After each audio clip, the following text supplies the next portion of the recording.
There is still a student coming to the group. So I'm not sure whether new students or the senior student who maybe enter last minute. Okay.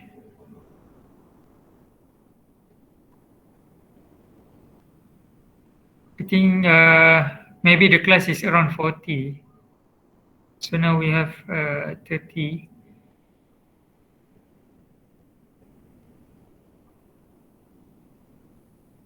Okay. Yeah, you can remind your friends yang tak masuk lagi.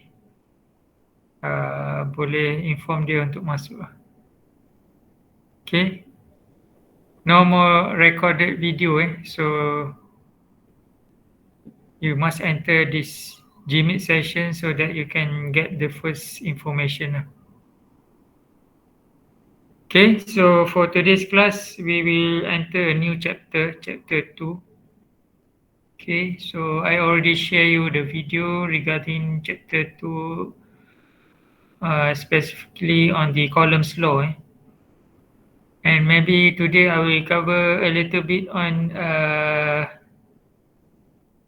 charge and charge density, and also electric field for the point charge. Okay, so ada dua subsection lah, ataupun dua subchapter yang saya akan cover hari ni. Okay, and before we start,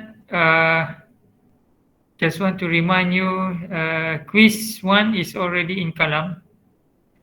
So you have until this Friday to submit quiz 1 individually. Okay, every answer is, you just need to insert or to answer in Kalam. No need to submit any PDF or any calculation lah. You just submit the answer through the Kalam. Okay, ada soalan before we start?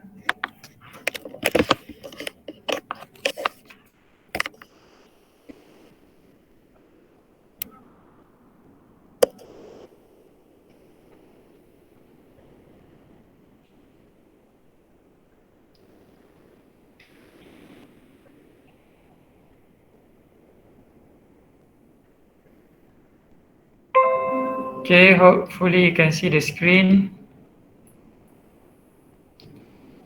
And if somebody want to enter, maybe it is a little bit late sebab saya akan buka PowerPoint dan payah untuk keluar lah.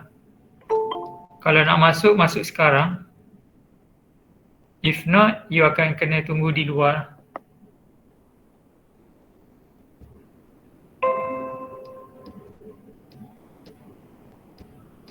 Okay. So today we will cover on the chapter 2, electrostatic field. Okay, so we already finished chapter 1, which is the fundamental about the, I can say a tools. Chapter 1 is a tools that you will use in chapter 2, 3 and 4.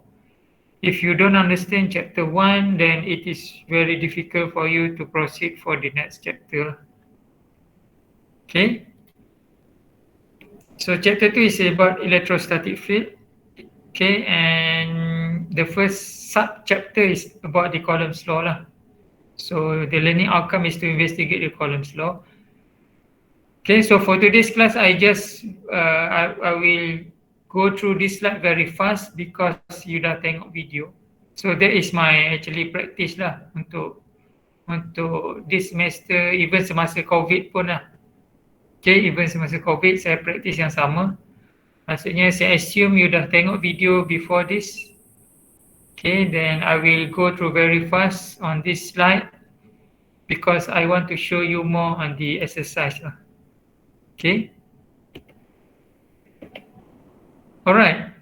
Yeah, let's look on this figure. What are all the planets in the solar system circle the sun in their own permanent orbit? Why none of the planets run off from its orbit? Okay, ada jawapan? Simple je jawapan dia. Anyone?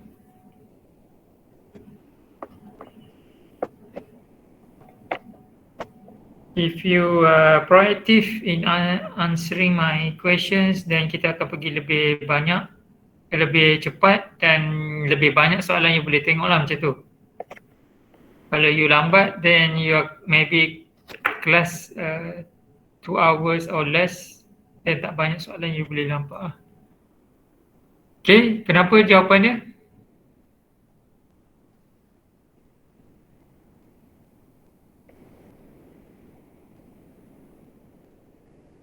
Yang dah tengok video should be tahulah jawapan dia.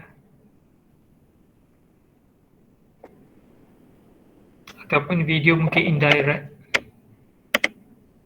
Why are all the planets in the solar system circle the sun in their own permanent orbit?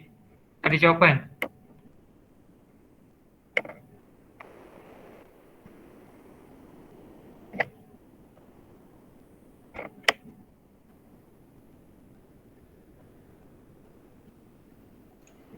Because the electrostatic fields of the sun attract. Because of? The electrostatic field of the sun. We still not yet enter the topic on the electrostatic field. I just want a very general answer. Okay. Simple je answer dia. Kalau you tak belajar electrostatic field pun you boleh jawab. Don't be too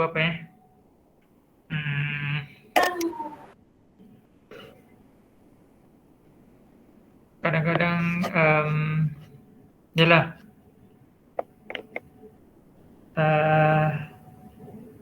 need to be very smart lah on this question. Kalau sebab soalan ni general.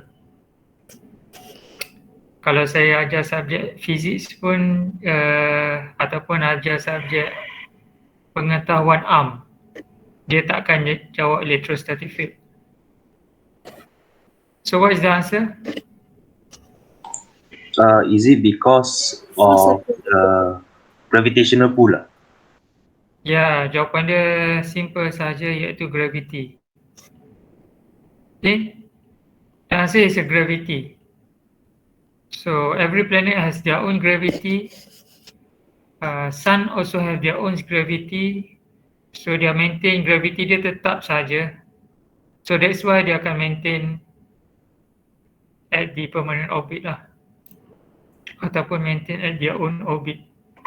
Okay. So the answer is gravity. So gravity, sometimes we call it a gravity force. Okay, gravity force. Sama juga dengan this situation. When we throw something up, throw up in the sky something or any object, it will return back to the ground because this is because of the gravity of the earth. Same with this situation, okay, ocean type phenomenon, also because of the gravity. Okay, so gravity you must put in your mind, it is a force and it is a vector. Okay. So in this slide we introduce you with the analogy, then later on we relate with the electrostatic. Okay, the same concept apply also in the electrostatic. Okay, the same concept apply. Sebab tu you tak jawab terus electrostatic ni, dia bukan electrostatic field. Case ni ataupun case ni, it is not electrostatic punya case. Tapi konsep sama dengan electrostatic. Konsep dia sama. Alright. So it is kurang tepat lah kalau somebody katakan nanti ada anak kan, dia akan tanya situasi ni. Kalau jawab electrostatic tak tepat lah. Okay. It is a gravity. Okay. But the same concept also apply for the electrostatic. Okay, the same concept. Sebab dia akan ada electric force. Okay, because we will introduce you with the electric force. But electric force tak sama dengan gravitational force, benda lain. Okay, gravitational force benda lain, electric force is a different thing. Okay, but the same concept sama. Sebab dia refer kepada charge. Nanti you akan lihat this is charge, bulan ni pun charge, bumi ni pun charge. Dia akan ada positive charge, ada negative charge. Dia akan menarik antara satu sama lain ataupun dia akan menolak antara satu sama lain. That is the same concept. Tetapi force dia berlainan. Kalau dalam in terms of the planets, it is a gravitational force. In terms of the charge, it is electric force. Okay, two different things. Alright, so we call it static because the electric charge, the electric charge is stationary ataupun tak bergerak. So that's why we call it electrostatic. Okay, so slowly you akan absorb several new variables ataupun definition. Contohnya electric charge, electrostatic. So you boleh jot down sama ada dalam nota ataupun very simple notes lah supaya you tak keliru later on, sebab you akan dapat banyak lagi information ataupun banyak lagi definition ataupun variable. Okay, saya harap you tak confuse lepas ni. Dia ada variable, dia ada symbols, dia ada definition untuk setiap simbol. So at least you ada satu vocab lah. You simpan, I can say, a vocab of this subject supaya you tak confuse. Okay, so you have electric charge, kemudian ada electric force. Okay, so electric force tu terhasil ataupun exist when we have the charge lah. Okay, thus any other charge in the field will experience electric force which pulls the second charge. Okay, ada charge kedua, sama ada closer, sama ada ditarik ataupun ditolak lah, depend on the polarity of the charge. Okay, and one more thing, in this electrostatic, the characteristic is the electric field do not change with time. Okay, so itu beberapa information yang you should know. Okay, next we go for this figure. So like I said, ada simbol-simbol baru yang you akan jumpa. Okay, sebelum ni dah jumpa apa lagi? Rho, phi, z, aero, phi, az. Ini semua chapter 1 kan? X, y, z, ax, ay, az. Banyak ni. Akan lebih banyak lepas ni. Okay, so hopefully jangan confuse, jangan, yelah, like I said, like I advise, make sure you have a kind of notebook ataupun vocab untuk simpan semua this variable. Okay, so for this figure we have Q. Okay, Q is the symbol for charge. Sometimes we put a capital Q. So this is charge. Okay, the subscript ni just refer to the number of charge lah, the index for this charge. Maksudnya this is the first charge, so Q1. This is the second charge, so we rename it as a Q2. Sometimes we put it as a capital Q lah. Then this F is a force. Okay, ini pun sama. Sometimes we put Fe, sometimes we put F saja. So depends on the equation lah, tak ada masalah. So bila ada Q, maksudnya it is a electric force lah. Okay, and this R, kalau kita tengok sini ada dua jenis R. Sini R is a skala value. Okay, so R is a distance lah. By definition, it is a distance between Q1 and Q2. Okay, jarak antara Q1 dan Q2. Okay, and this R cap is a vector. Okay, direction. Okay, understand?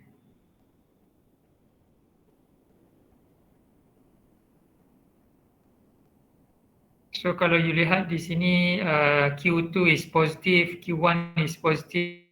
So based on your physics punya knowledge, bila charge sama polarity dia akan menolak lah, push. So that's why the direction of force is in this direction and opposite for Q1.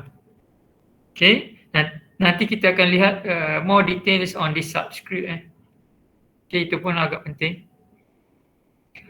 Alright, so like I said, kalau positif dia akan menolak, kalau different charge dia akan menarik antara satu sama lain. Okay. Next, we go for the Coulomb's law punya definition. Okay, it is very simple punya statement yang direka ataupun yang dicipta oleh Mr. Coulomb. Okay, nanti you akan tengok gambar dia the next chapter. Okay, so Mr. Coulomb yang design ataupun create this statement. Okay, this statement pernah ditanya dalam final ataupun pernah ditanya dalam test. Okay, for example, give the Coulomb's law punya statement. So you need to answer ataupun kena tulis macam ni lah. Okay, and my tips for the students biasanya if you understand the equation, sebab ini adalah mathematical punya statement. This is actually mathematical punya statement. So if you understand the equation, you can write this statement. Okay, let's look on the Coulomb's law punya statement. The force, okay, dia start dengan the force. The force between two very small object. Okay, you boleh imagine, you boleh lukis ada dua small object. Yang mana this one is actually a charge lah. Okay, this object is a charge. Okay, this object is a charge. Okay, ada dua charge separated in a vacuum of free space. Okay, separated in a vacuum of free space by a distance which is large compared to their size. Maksudnya distance tu antara, let's say this is a Q1 and this is Q2. Jarak antara Q1 dan Q2 tu, contohnya R1 tu, adalah lebih besar daripada diameter ataupun jejari. Let's say the diameter is D2, here is D1. So R12 is much larger than D1 or D2. Okay, itu apa yang dia nak bagi tahu lah. Okay, itu dia cerita the situation. Okay, ada dua charge dan jarak dia lebih besar lah berbanding dengan size. Then baru dia masuk equation. Is proportional to the charge. Okay, is proportional to the charge on each and inversely proportional to the square. Okay, square, hopefully you faham. Square of the distance between them.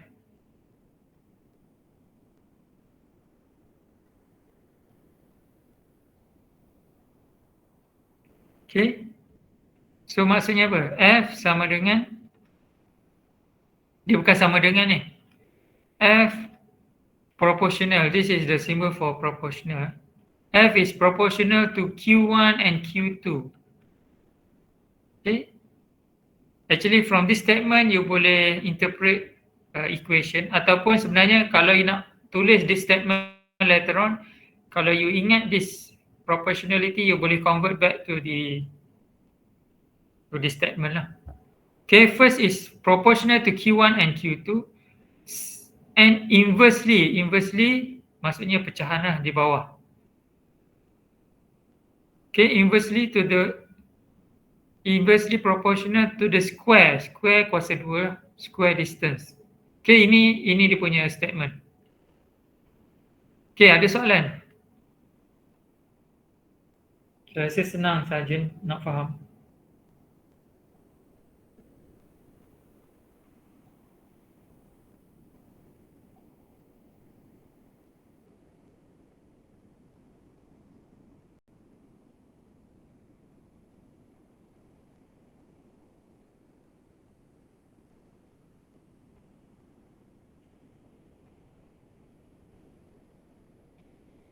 Ada soalan?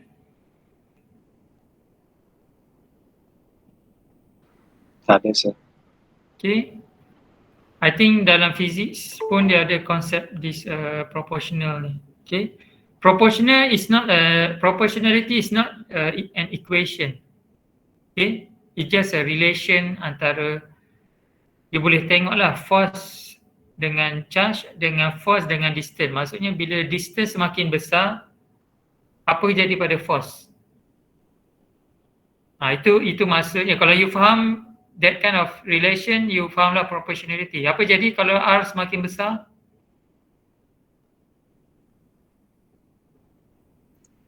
Force kurang. Force semakin kurang. Itu fizik punya knowledge You dah belajar masa SPM. Kalau yang bawah ni semakin besar, so yang atas tu akan jadi semakin kecil. Kalau dia sama proportional, kalau Q besar, F akan besar. Okay, so that is the concept of proportionality. But proportional is not an equation, so you need to convert to equation. Okay, so bila convert to equation baru jadi benda ni. You akan tukar simbol proportionality kepada sama dengan tu. Kemudian ada K. Okay, so K ni adalah constant yang dijumpai ataupun yang di-create oleh Mr. Coulomb tadi. Okay, dia buat eksperimen, dia nak cari relation antara Q dengan R semua tu. Dia akan jumpa value K yang sebenarnya lah. Okay, itu apa yang dibuat oleh Mr. Coulomb lah. So we as the engineer, we just use sahaja this formula. Sebab dia dah buat dah K tu. Dia dah jumpa dah the value K yang sebenar lah. Okay, so jadi terus jump kepada the conclusion kat sini. K yang dia jumpa adalah this one. Okay, kalau macam dulu dalam subjek ni kita pun ada buat lab untuk Coulomb's law. Okay, so the student need to prove that he or she could get the same value of epsilon naught. Okay, maksudnya kita repeat balik apa eksperimen yang pernah dibuat oleh Mr. Coulomb. Kita replicate balik that kind of setting dalam lab supaya student dapat jumpa juga this value of K. Okay, but it just a verification saja ataupun validation. Okay, the main things yang you akan biasa experience dalam test or final exam is to apply this ataupun macam mana nak apply this equation lah. Okay, so this is the final equation untuk Coulomb's law yang you akan guna untuk kira force. Okay, we call it electric force antara charge. Okay, itu the aim for this topic lah. Okay, and I just want to highlight on this part. This is actually a unit vector. Okay, kalau sambut boleh juga tulis R12, tapi kalau dia faham this is unit vector tak ada masalah. Cuma sometimes ataupun normally we put the symbol of unit vector like this. Okay, so this is a unit vector. Maksudnya unit vector is vector of R12 divided by its magnitude. So ini berada di sini. Okay. So meaning that kalau you expand this equation, dia akan jadi Q1, Q2, 4 pi epsilon naught. R12 square ni akan kali ataupun darab dengan R12 magnitude, dia akan jadi R12 cube lah, kuasa 3. So yang atas ni just vector R12 sahaja. Okay, so either one, formula ni pun boleh, cuma you kena tahu ini adalah unit vector dan formula yang di bawah pun boleh. Okay, ada soalan?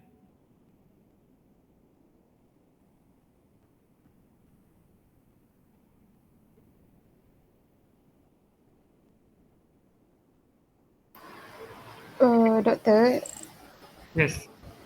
yang K tu memang formula dia macam tu ke? Sebab ada lagi satu nota, K dia tu 1 bahagi dengan yang tu. 36 pi. Jadi dua-dua you boleh pakai, cuma dia ada lari sedikit lah. Oh, okay. Jadi saya rasa dalam table of formula ada 8. Dia tulis yang ni kot. Jadi 8.854 ni. either one, hopefully jawapan dia tak lari jauh lah. Biasanya kita dah design soalan supaya jawapan tu dalam range saja. Sebab value ni sangat kecil ni, negatif 12. Okay.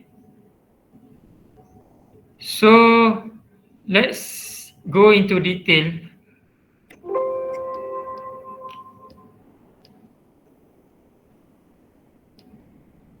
Kevin. Hari tu Kevin masuk lambat juga. Okay.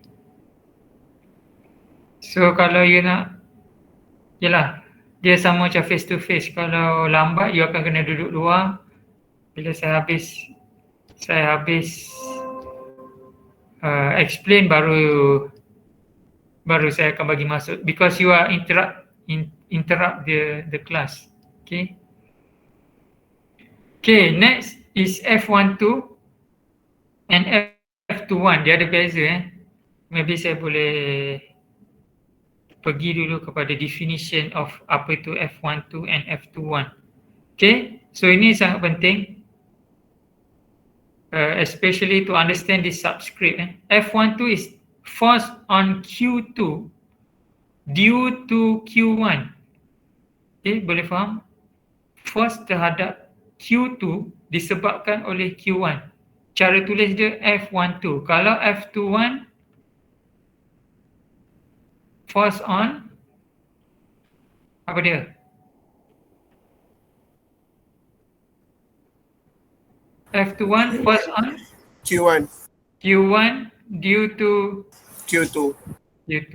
So benda ni sangat penting. Kalau salah lah. Dia salah positif negatif.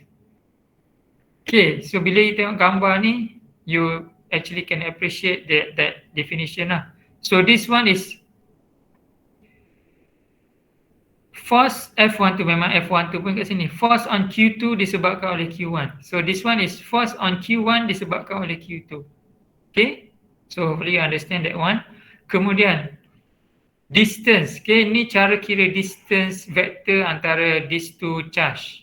Sebab memang objektif kita untuk cari force antara dua charge. Okay, so R12 dia akan pergi yang F21 ke yang F12? R12 ni refer kepada F21 ke F12?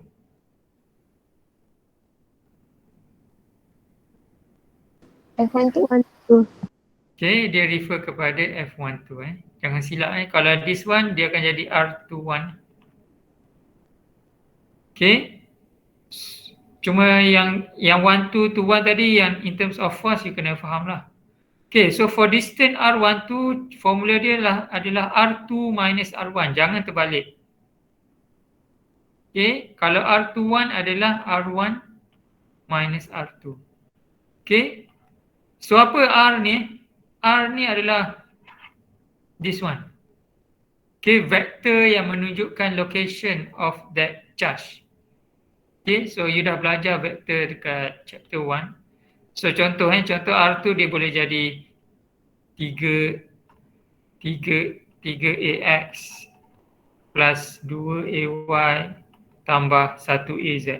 Ini contoh lah.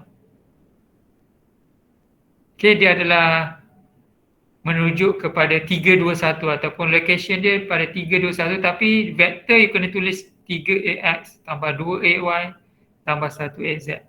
Okay, dia ada arrow lah. Alright. Sama juga dengan Q1 ataupun R1, kita boleh represent dia seperti inilah. Tapi ini dalam Cartesian kan, dia boleh jadi dalam spherical, dia boleh jadi dalam cylindrical, okay. Dia boleh, yelah. You should expect that kind of question lah. Okay, ada soalan?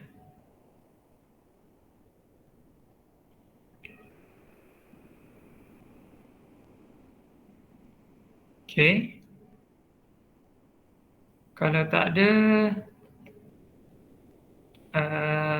saya boleh proceed lagi. Cuma dalam slide dia kembangkan lagi equation seperti ini. Cuma saya tak suggest untuk follow lah.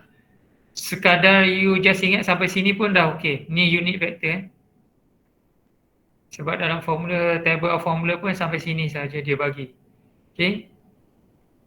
You just follow like, you just ingat ataupun you just make it as the first step, start from here pun dah okay lah. Tak perlulah kembang sampai macam ni lah. Because at the end dia akan jadi like this. So bagi saya ada banyak version yang student kena ingat. Saya tak prefer macam tu. Okay, tapi in terms of the slide memang kita tunjuk sajalah. Cuma tips kepada student, you just focus on one equation saja. Kalau tak nanti you akan confuse. Okay. Kalau you biasa macam ni, then boleh proceed. Saya tak halang lah. Kalau you biasa macam ni, then you boleh proceed lah. Okay, because benda yang sama saja. And it depends on you lah. Macam mana you nak rancang. Macam mana you nak plan your understanding tu. Okay, bukannya terima bulat-bulat. Bukannya terima semua sahaja. Okay, and this is the case when the polarity is changed lah. Kalau kita dapat value F21, kita nak dapatkan F12, so just tambah negatif sajalah kat depan. Okay, it is normal for the vector. Okay, what happen if we have many charge? Okay, ini case kalau kita nak cari charge at the red guy, ataupun bukan nak cari charge, nak cari force on the on the red guy ataupun Q0 lah, saya label kat situ Q0. Okay, dia punya problem, what is the electric force F on Q0 disebabkan oleh 1, 2, 3, 4, 5. Okay, ini case of multiple charge. Okay, so again my advice to all my students, biasanya case ni kalau you dah faham equation tadi, okay, for example, if you understand this basic equation, you just kira one by one. Okay, jangan terpengaruh dengan ataupun jangan feel distracted because of multiple. You boleh kira je one by one. Maksudnya you kira dulu F ni apa ni? F10 ke F01? Yang cari first terhadap yang merah ni. 10. Okay, 10 First on Q0 due to Q1, so F10. Alright, so kira dulu satu-satu. Okay, masukkan formula dia Q1, Q0, 4 epsilon naught R10, kuasa 3 R10 vector. Okay. So kira dulu yang ni, dapatkan jawapan. Simpan, lepas tu kira pula ini. Okay, F2, 0. Lepas tu kira ini F3, 0. Lepas tu kira ini F5, 0. Lepas tu kira ini F4, 0. Okay, kira satu-satu, kumpulkan, baru you total up. Okay, F10 tambah dengan F20 tambah dengan bla bla bla sampai F50. Okay, baru dapat jawapan akhir. So tak ada masalah. Because dalam slide ni ataupun many other slide, ni formula dia. Okay. So saya tak prefer pun you pakai formula ni. Okay, nampak macam kompleksnya. Okay, actually you boleh kira je satu-satu. Okay, so that dalam you punya memory, you don't need to allocate many formula lah. You just ingat sebenarnya ada satu formula saja untuk Coulomb's law. Okay, for example, you just ingat this one. Then for any cases, you boleh guna this formula saja. Okay, tak perlu ada banyak formula. Okay, it will be, yalah, dia akan fully usage your memory sebab the next chapter lagi banyak formula yang you akan jumpa lah. Alright. Ada soalan?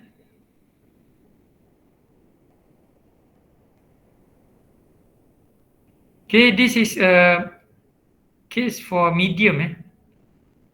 Okay, by definition sebelum ni, statement statement of Coulomb's law adalah dalam free space. Dia dah start dalam free space. So free space adalah satu bentuk medium. Okay. Okay, saya just nak explain this kind of epsilon. Okay, so in free space, epsilon r is equals to 1. So that's why kita letak k dia 4 pi epsilon naught sahaja sebab epsilon r equals to 1. Okay, so this is a kind of generic punya formula. Generic boleh faham formula yang general, dia boleh cover banyak case ataupun boleh cover banyak medium. Okay, so yang akan jumpa nanti contohnya dielectric. Dielectric mungkin epsilon r dia 1.2. So maksudnya you kena consider 1.2 lah, darab dengan 1.2 dekat this K. Okay, untuk free space epsilon r dia equals to 1. So hanya ada 4 pi epsilon naught sajalah. Okay, so r here means relative. Okay, kalau free space maksudnya tak ada relative lah. Kita relative to free space. So epsilon r is 1 lah. Kalau dielectric relative to free space is 1.2. Okay. So nanti you akan lihat mungkin dalam case yang lain lah kita akan guna epsilon r. Alright, so ni example you boleh buat sendiri. Mungkin boleh verify sama ada dapat betul ataupun salah lah. Okay, cuma dalam case ni dia guna formula tadi. Cuma risiko maksudnya dia tak buat one by one macam saya suggest. So risiko dia is kalau you salah susah saya nak bagi markah lah. Okay, sebab dia terlalu pendek jalan kira dia cut short. Okay, so please my advice is please be careful kalau you still nak guna this kind of formula. Dia sangat mudah lah kalau you nampak, tapi kalau you salah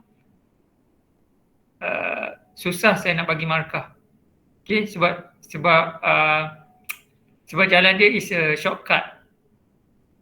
Okay, kalau you buat one by one, you akan kira dulu R1 apa, you akan state dulu contohnya AX plus AY plus AZ, R2 apa, okay, contohnya 2AY, kemudian you akan kira R12 adalah R2 minus R1. Okay, so jalan ni dia agak panjang, cuma kita nampak you lah, kita nampak kat mana you buat kiraan tu. Okay, alright. So that is the end for Coulomb's law. Ada soalan?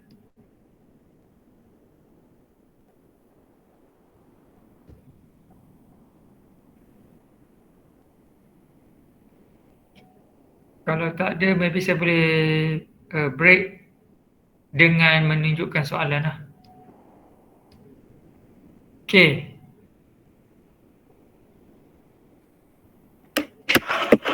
Selepas soalan ni baru masuk the next chapter tu yang electric field tadi. Okay, boleh buat soalan ni, saya bagi masa dalam 5 to 10 minutes. Okay. This is the case for multiple charge. Okay, boleh buat, nanti kita akan discuss.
Okay, dah siap?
Okay, dah siap?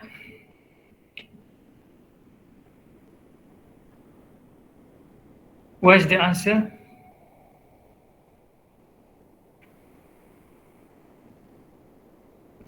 Please give me your answer first, then I will show you the answer script. Is it 0ax plus 0ay plus 0.9999az? 0 point 0.999996 Okay. az. So F total adalah 0.999 AZ. Yes. Alright. Ada lagi dapat jawapan macam ni? Ataupun ada yang jawapan lain nak tunjuk?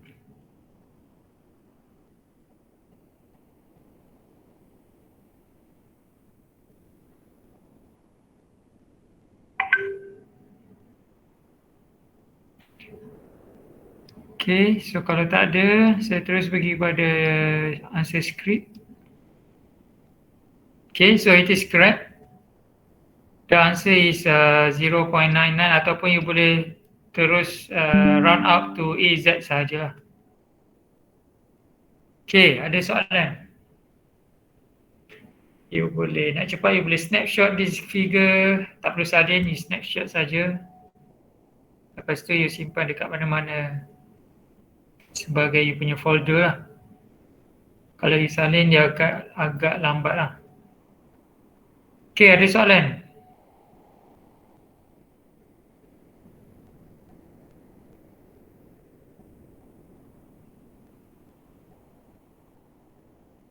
Sebab ini case simetri, so dia bukanlah trik, tapi kalau you faham cara dia, then ia akan mudahkan you punya calculation lah.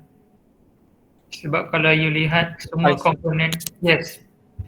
Sir, can you go to the question please? I screenshot that one also. Okay. Kalau you pandai play around with the vector, mudah untuk you kira lah. Okay, let's say again the same question, cuma saya modify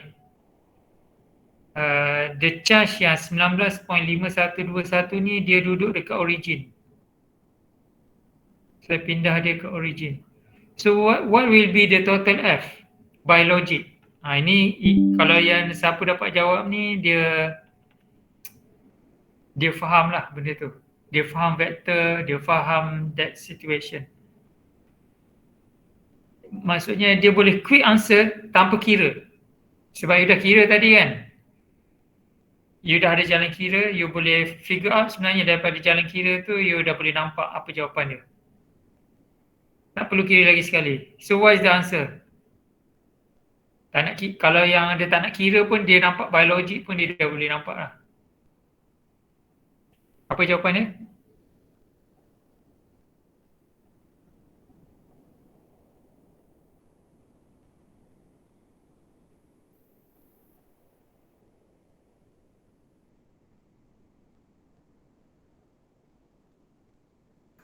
Zero. Ya, betul. Jawapan dia adalah zero. Okay. Sebab dia simetri. Okay, yang ni tarik belah sini, yang sana pun tarik, yang sini pun tarik, yang sini pun tarik. Seolah-olah tak ada force. There is no force applied to this 005. Bukan 005, 000 lah kan. Okay, 000. Okay, maksudnya you dah faham lah dia punya the game for this question. So next saya akan proceed kepada slide yang seterusnya. Okay, about the electric field. Okay, yang main for this chapter is actually electric field lah. Okay. Right, so you dah ada banyak vocab lah sekarang ni. Okay, you ada electric force. Okay, so simbol dia F kan. Dan dia boleh jadi F12, F21. So that kind of thing yang minor punya definition kan. So you ada charge, you ada distance, apa lagi? You ada small r. Ya, di small r bukanlah r yang dalam apa tu radius of spherical tu, dia R1, R2 tadi. Okay, yang reflect the calculation of this capital R. Okay, so hopefully you have a notebook untuk simpan semua this kind of notation lah.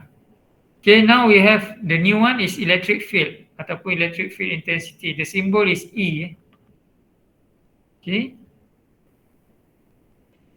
So we derive this electric field daripada Coulomb's law ataupun using Coulomb's law punya method lah. Alright. So ni gambar Mr. Coulomb tadi yang create Coulomb's law. Ni Coulomb's law tadi lah. The previous subchapter. Okay. So how they create force, which is the Coulomb's law. Kemudian dia create pula electric field. Macam mana benda tu dia jumpai? Okay, let's see this situation. Okay, for example, we have Q1 here. and we have a QT ataupun Q test. Okay, kita nak test the right one, Q test. Okay, let's say kita letak Q test on this location. Of course, dia akan experience a force. Okay, akan ada force lah sebab kita dah belajar dalam previous chapter. Wujudnya force bila ada dua charge. Okay, so bila kita alih this FQT kepada location yang lain pun akan ada juga force. Okay, bila alih dekat pun akan ada force. Cuma force dia akan berbeza-beza lah because the distance is different kan. Okay, kalau dekat maksudnya force dia lebih, R dia lebih kecil, force dia lebih besar lah. Okay, itu menunjukkan apa? This prove the existence of electric force field which is ataupun which radiated daripada Q1. Okay, maksudnya dekat mana-mana you letak QT ni dia akan experience force. Maksudnya ada benda. Wujudnya something. Okay, that kind of something tu adalah represent by this blue arrow. Nampak blue arrow ni? So this blue arrow dihasilkan oleh Q1. Okay, dan this blue arrow kita panggil dia electric field. Okay, boleh faham? QT juga menghasilkan electric field. Cuma dalam kes ni kita nak utamakan Q1 lah. Okay, so dari sini kita understand Q menghasilkan E. Q menghasilkan E ataupun electric field. Okay, dia tak perlu charge QT pun, dia menghasilkan E. Dia duduk alone pun, okay, dia duduk secara bersendirian pun dia menghasilkan electric field. Tapi bila ada charge yang kedua, dia menghasilkan force lah. Alright, understand? Okay, ini explanation yang tadi lah. Nak menunjukkan ataupun nak membuktikan there is a electric field. Okay. Ini pun the same situation. So dia bagi tahu kalau dekat dia akan experience the most E. Kalau jauh less E lah. Because maksudnya apa? Dia menggunakan Coulomb's law yang sama. So that's why we can say that E, sebab kita boleh buang Q test ni, because Q alone boleh menghasilkan E. Maksudnya E is the vector force per unit charge when placed in the electric field. Okay, ini definition dia. E adalah force per Q. Kalau case tadi maksudnya E, maybe saya boleh labelkan E1 sebab dihasilkan oleh Q1 adalah force 1T tadi divide by QT. Itu adalah formula dia. Okay, E1 adalah F1T divide by QT. So apa akan jadi pada formula dia? Sebab kita dah tahu dah F1T sama dengan Q1 QT. Ini yang sebelum ni.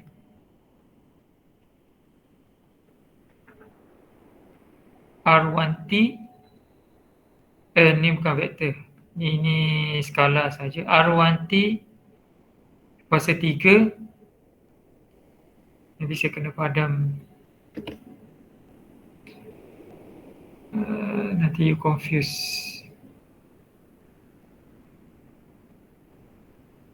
Okay, R1T cube.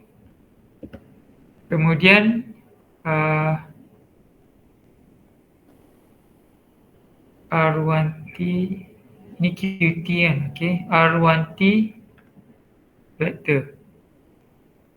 Okay, ini F1T lah. Ini formula yang you can use from the previous slide ataupun previous subchapter. So, kalau E1 adalah F1T divide by QT, apa akan jadi mengambil formula ni? Apa yang tinggal? Maksudnya F1T ni bahagi QT. So, what left here? Anyone? E1 equals to? What happened? F1 F1T divided by QT, so tinggal apa? I just want your response, nak verify, you faham ke tak? This is very simple math. So E1 become what?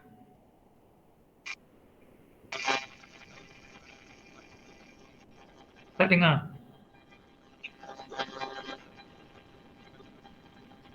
Tak dengar? F1 over Q ke? F1 over Q. Bukan. Nah, itu yang saya nak tahu tu. Bila jawabnya tu, oh tak faham lagi tu. F1T benda ni. So E1 adalah F1T divided by QT. So E1 adalah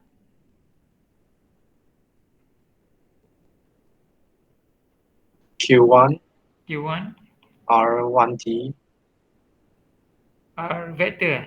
vector R vector R1T. Okay, then 4 pi 4 pi epsilon naught R1T cube. Okay. Ini kalau you jawab macam ni, okay, you faham lah.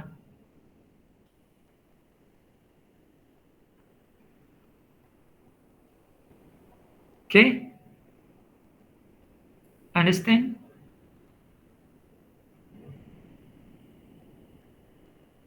Maksudnya apa? Ini T distance ni R1T ni maksudnya merujuk kepada location QT tadi, maksudnya di sinilah. Tapi QT ni dah tak ada. Okay, QT ni dah tak ada. Kita remove QT ni. Maksudnya at this location we can find E1 ataupun E1T lah. Okay. So at the end formula dia, ini pun ada explain juga. Apa yang ditunjukkan tadi lah, kalau FT divided by QT, maksudnya this one is E1 lah. FT divided by QT, so akan ada Q1 saja. Dan in general dia akan jadi this kind of formula, tapi ini yang dah expand. Okay, ini dah expand, saya tak prefer yang ni. Yang general dia ada dalam you punya table of formula. Actually E can be just, we can write like this. Q, tak apa saya tulis, ni general, divide by 4 pi epsilon naught R cube R. Okay, ini yang general. R adalah distance, kat mana-mana distance yang you nak pilih lah.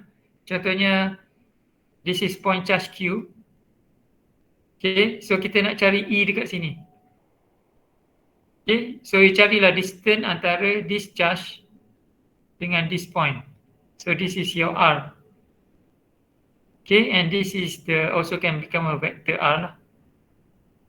Okay. Understand? Ini very generic lah. Bila diberi charge, you can find E at any point. Boleh cari kat sini, boleh cari kat sini. Okay. So R tu refer to the distance. Okay, R refer to the distance antara charge dengan point. Okay, dah tak ada lagi charge yang lagi satu tu. Because we need to find E, electric field. Okay, understand?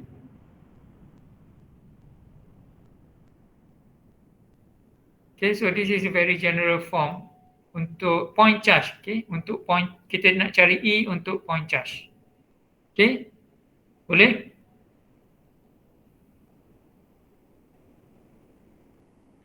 Jangan confuse dengan F tadilah. F mesti ada 2 atau lebih charge. E hanya perlu ada 1 charge dan dia menghasilkan electric field, dan kita boleh cari the value of E at certain point di sekeliling Q tadilah. Okay. Alright, so dia boleh expand juga kepada multiple charge lah. Okay, contohnya macam soalan tadi, ataupun kalau saya bagi contoh, ada Q1 dan ada Q2. Okay, tapi kita tak berminat untuk cari force, kita nak cari E. Okay, what is E at this point? Due to Q1 and Q2. So kena kira lah. So ini formula dia. cara dia sama juga. My advice, you kira satu-satu lah. Kira dulu yang ni. Lepas tu kira dulu yang ni. Itu campur dua. Okay. Alright. Then this is the explanation of the feed line. Okay. So jangan imagine dia sebagai 2D. It is actually a 3D. Please imagine ni 3D. So you ada satu objek ataupun charge. Kemudian the blue arrow here is the feed line ataupun electric feed line that is going outside from the charge. Radiated secara apa tu? Spherical kan? Macam apa? Macam what is the suitable object to imagine? Macam matahari lah, dia mengeluarkan cahaya. Then that arrow is actually electric field. Okay. So imagine in a 3D bukannya 2D. Okay. So kalau dia positif dia akan keluar direction dia. Kalau dia negatif dia akan masuk lah. Okay. Kalau ada dua-dua, it will go from positive to negative lah. So we call it, this arrow is electric field line. Okay, ini contoh soalan kalau ada multiple charge tadi. So saya boleh skip dan saya boleh pergi kepada the next case. So in this subject, you just not only consider a point charge. Okay, you also consider a line charge. Okay, sampai volume. So you ada point, you ada line, you ada surface, you ada volume. Ada empat. Okay, you ada point. Lepas ni ada line. Lepas tu surface. Lepas tu volume. Okay. So kita akan tengok semua case. Okay. Untuk dapatkan E. Maksudnya yang tadi dah cover dah. Okay. How to find E using point charge. Formula tadilah. Okay. Yang saya dah tunjuk sebelum tadi. This one. This one. Okay, this is the formula to find E if we give you a point charge. Okay. So lepas ni kita expand lagi the problem. How to find E for line. How to find E for surface. How to find E for volume, charge. Okay, semua ni charge. Dipanggil charge distribution. Okay. In order to do that, you kena faham apa itu line charge, apa itu surface charge, apa itu volume charge. So pertama sekali kita akan pergi kepada line charge lah. So this is the line charge. Boleh nampak dia adalah line dan dia adalah charge. Okay, ada Q ni. Maksudnya you can imagine ada banyak point charge lah dalam ni. You also can imagine like that. Okay, there are many infinite number of point. Dia akan beratur dan dia akan membentuk line charge. Okay. So in order to do that, okay, in order to use it mathematically, you need to understand the charge density. Okay, so macam saya cakap tadi dah bertambah lagi you punya vocab. Now we have a charge density ataupun spesifik dia adalah line charge density. The symbol is rho L. The formula is dq over dl. Banyak kan formula. Okay. Rho L is a line charge density. The formula is dq over dl. Q ni yang charge tadi lah. Okay, Q is charge. Maksudnya dq is a differentiation of the charge. Okay, sebahagian. Okay, dq. This is dq. Sebahagian daripada charge. Okay. Sebab kita akan buat integration untuk dapat the whole charge. And dl is a sebahagian tadilah. Kita ambil sebahagian ada charge, di sebahagian tadi adalah dl lah. L adalah length. Okay, you have seen this dl dalam chapter 1. We call it differential length. So kita akan guna kat sini. Okay, masih ingat lagi dl, banyak lagi dl yang minggu lepas tu. So hopefully you tak terus lupakan lah. Kita akan gunakan selepas ni dl. Okay, so this is rho L. Okay, jangan confuse dengan rho. Kita ada rho V Z. ini apa? Cylindrical kan? Cylindrical punya variable. Okay, this is rho L. Sebab apa? Sebab ada student macam ni. You akan jumpa benda ni rho darab dengan rho L. Kalau student tu tak faham, dia akan jadi rho square L. Okay, saya pernah jumpa banyak kali student dia tak faham, tapi dia dapat macam ni lah. Walhal benda ni tak boleh darab pun. Rho is rho dalam ni. Rho L is this one. Two different thing. Memang dia akan maintain macam ni je. Dia tak akan dapat rho square L. Tapi sebab dia tak faham, okay, dia ingat sama je, dia kuasa 2. Okay, ada soalan?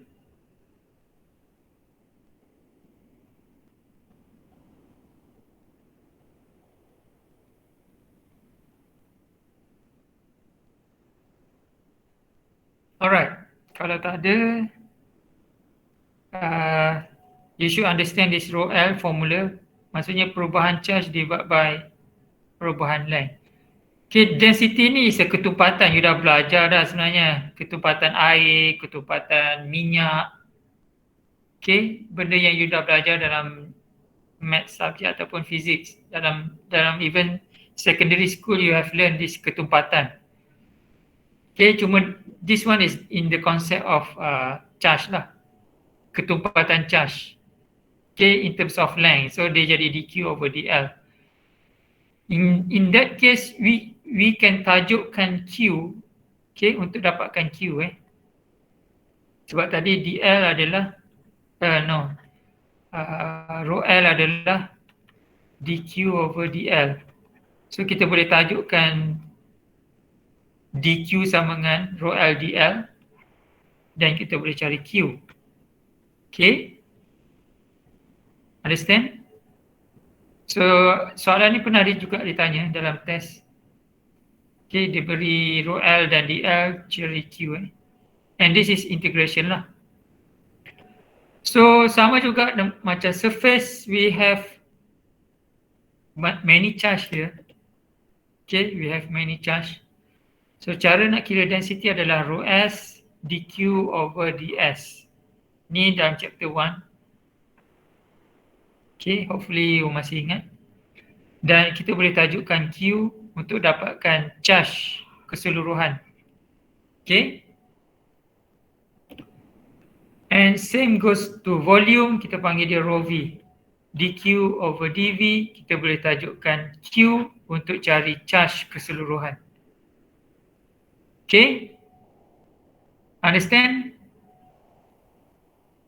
Dan yang point yang saya nak bawa adalah ni summary dia. Okay, boleh nampak ni semua Q Q.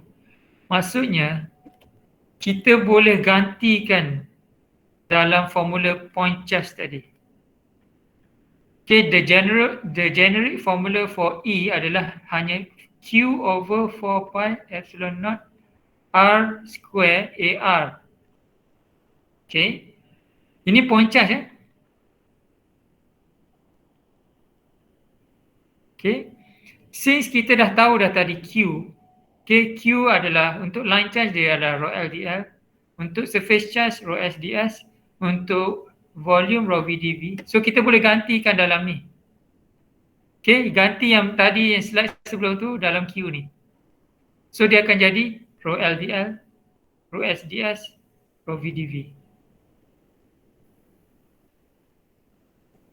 Okay. Maksudnya nanti selepas ni kita akan lihat macam mana nak kira E untuk line charge, macam mana nak kira E untuk surface charge, macam mana nak kira E untuk volume charge. Okay, bukan hanya simple macam point charge saja. Okay, understand the direction?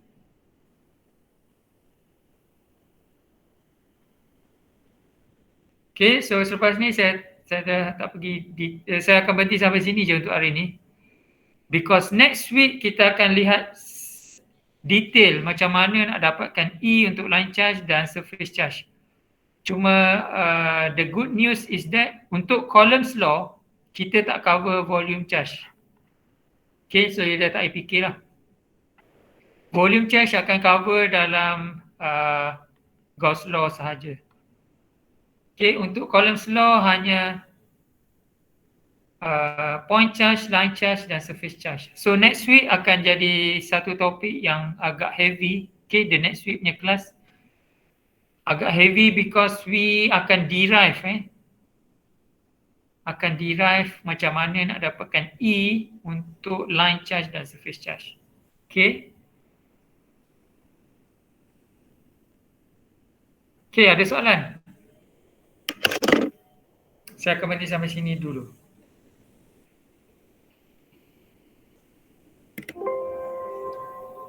Okay, cuma ada sedikit exercise ataupun you boleh buat sedikit on how to find that charge lah.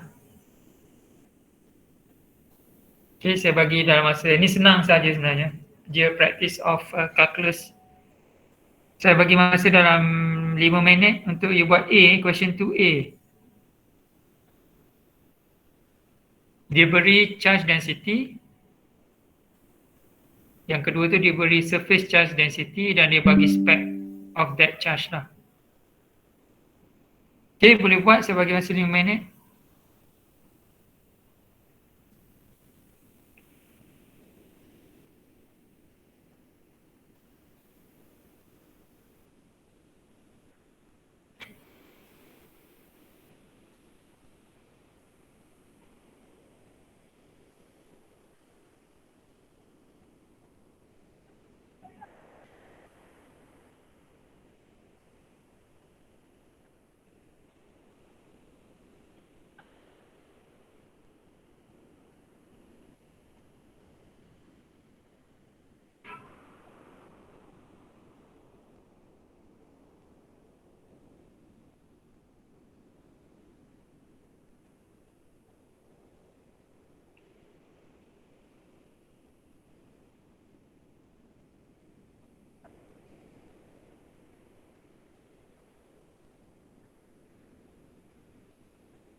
Okay.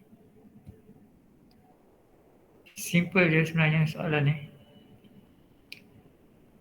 Determine the total charge. Tapi kadang ada student dia expect very high. Okay. Itulah. You kena pandai estimate ataupun expectation of that question ataupun answer tu macam mana. Sometimes bila student dia punya expectation terlalu tinggi menyebabkan dia jawab soalan ni secara salah lah. Okay. Sebab kadang dia banyak practice untuk cari E kan. Guna formula E dan sebagainya. Tiba-tiba keluar soalan macam ni dan dia guna juga E padahal tak perlu untuk kira E pun. Okay. So please be flexible on your expectation of the answer of the question lah. So soalan dia mudah saja. Nak cari charge. Charge apa dia? Charge adalah Q. Okay, itu penting kalau you faham notation and so on. Okay, charge ada hanyalah Q. So tak perlu nak cari E pun dalam ni. Okay. So Q equals to what? Depend on this question lah. Kalau yang the first one, Q equals to what? Saya dah tunjuk tadi dalam slide. Integrate. Yes, Integrate integrate of. from 0 to 5. Okay, you nak letak terus. Okay, tak apa. 0 to 5 then 12x squared. 12x square. Okay. Then dx. dx. Okay. So macam you mungkin dah familiarize. You terus tulis jawapan lah, tak ada masalah. Cuma for those yang mungkin belum tahu, asal usul dia adalah apa? Saya bagi generic dulu. Sepatutnya before you write this, sepatutnya Q adalah integration of rho L dl. Okay, ini yang basic dah. The basic one. So rho L you ganti dl apa? dl refer to dx. Supaya you boleh reflect what we have learned in chapter 1.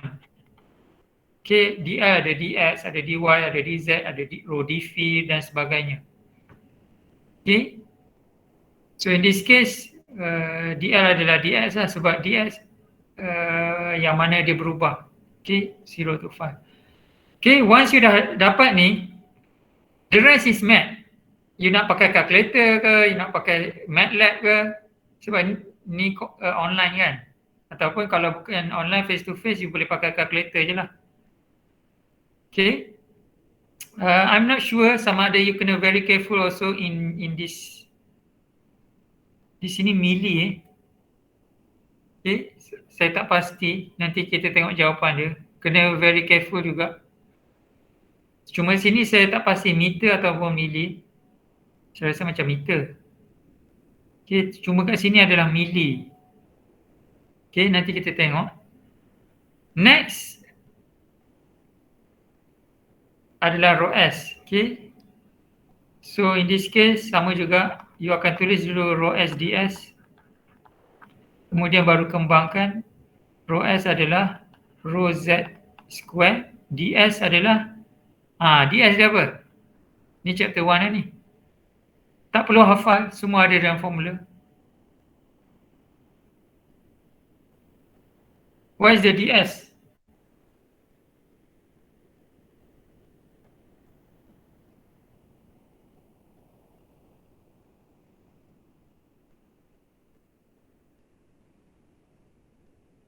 dz. dz je.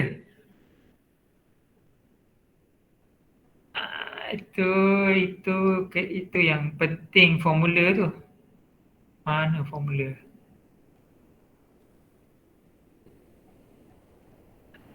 Ini sangat penting. Dia ada gap. Kalau you cakap dz, ke you nak cakap lagi jawapan lain?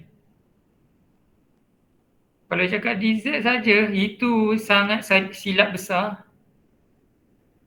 Sebab mana ds? Okey. Tengok ds.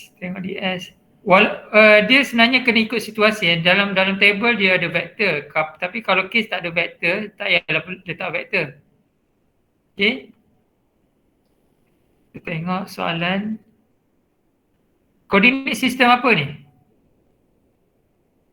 Mana soalan? Koordinat sistem apa ni?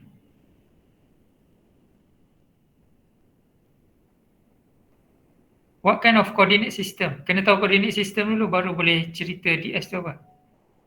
Somebody? Coordinate system apa ni? Cylindrical. Okay. Itu cara nak kita fokuskan soalan tu. Okay, cylindrical. Okay. Pergi ke formula. Okay, dah tak tengok benda lain lah. Okay, dah tak tengok benda lain. Cylindrical je. Kita nak cari apa? ds kan? Okay, ds. Okay, tengok ds je. Tengok ds. Okay. Soalan tak ada vektor Dia nak ds biasa je. Ni ds ni bukan vektor Kita dah belajar dalam nota tadi rho s ds dia bukan vektor. Okey, buang vektor. abaikan vektor, tak payah pandang pun vektor, tak payah pandang vektor. Okey, mana satu? Kalau cakap ds, dz. Ini yang saya advise sebelum ni. Ada student kan, dia create formula sendiri. Ni lah.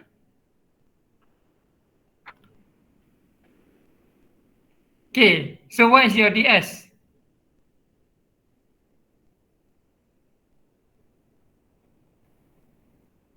Okay, semua ada formula kan, sebab tu saya suruh print.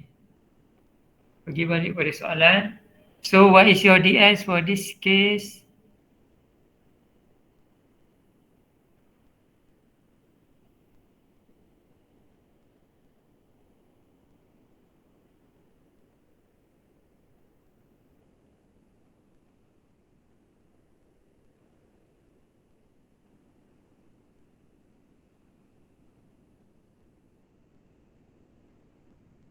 Susah ke senang?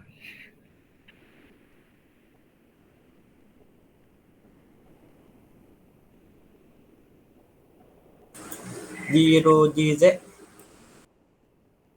Okay,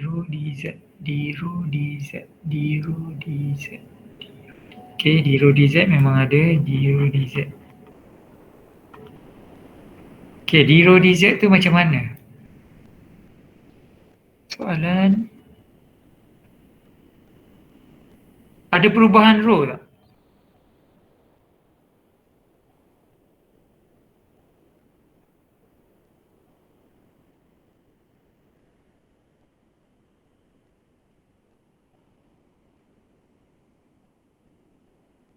Ada perubahan rho tak?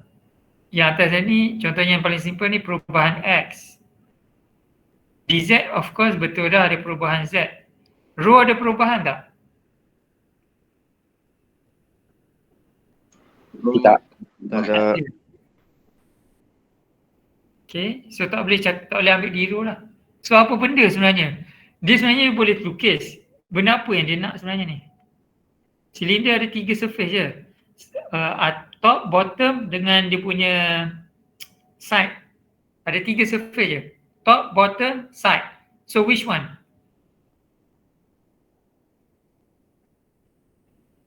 Side. Side, okay. So kalau side apa benda ds dia? What is the ds for the side? Ini baru menguji chapter 1 ni. Chapter 1 you akan tersangat dilihat tersangat susah bila dah sampai the application. So dia tak susah sebab semua jawapan dah ada dalam ni. So what is the ds for the side? Rho dv dz. Okay, rho dv dz betul. Okay, jawapan dia adalah rho dv dz. Dibalik. So kat sini kita tulis rho dv dz. So ada dua lah, ada dua integrations dz 10 hingga 4. Kalau phi daripada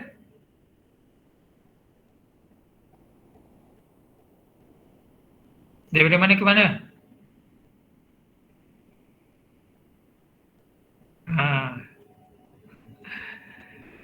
From 0 to 2 pi. 0 to 2 pi. 2 pi, okay. Sebab full circle Ingat lagi dia bermula pada X, berakhir dengan X, full circle. Untuk case ni full cylinder, dia bukan cake. Kalau cake dia mungkin ada some values there. So in this case 0 to 2 pi. Alright, so the rest you kena mathematics lah ni. Row, dia dah darab ni row square. So kena row square tak ada apa, tak kena differentiate. So 3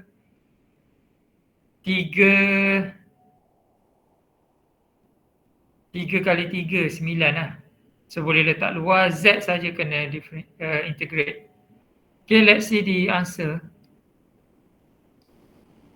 Okay, boleh nampak? Cuma yang saya highlight milli tadi tu, you kena very careful lah. Dia cakap je 12 milli 12 milli. kali 10 kuasa negatif 3. Ini trick Sometimes student dia betul on the method, cuma calculation dia salah sebab dia tertinggal this milli.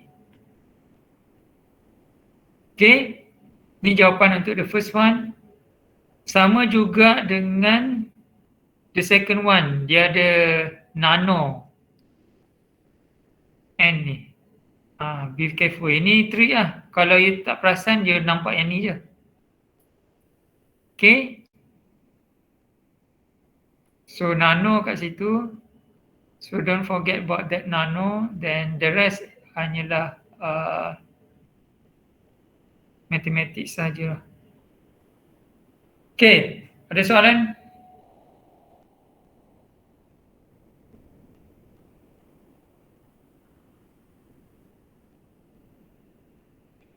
Kalau tak ada, saya akan berhenti sampai di sini. Then please make more practice. Kalau masih lagi tak confident on the chapter 1 Okay, kalau you rasa ataupun you realise you masih lagi tak berapa cekap on using tools dalam chapter 1, masa ni lah nak recap. Okay, kalau you lambat saja, nanti dia akan problem dekat chapter 2 lah. Sebab dia semakin lama semakin banyak. Okay, topik dia semakin lama semakin banyak dan banyak benda yang you nak kena faham. Kalau you tak settle lagi yang basic tu, dia akan jadi bottleneck lah. Dia akan tambah tak faham, tambah tak faham, last sekali fail. Okay, itu situasi yang saya boleh cerita lah. Alright. Because you see a lot of symbol, you see a lot of definition, banyak benda-benda baru. Setiap minggu ada je benda baru lah. Okay. So if you still not firm on chapter 1 punya tools, then you should practice lah. Okay. So I think that's all for today's class, and also thank you for attending this class. Hopefully it will benefit you sebab saya rasa macam semua hadir for this class. Okay. And don't forget for submitting your quiz 1. Alright, that's all. Thank you very much. See you next week. Thank you, sir. Thank you, sir. Thank you, sir. Thank you, sir. Thank you, Doctor. Thank you, Doctor. Assalamualaikum.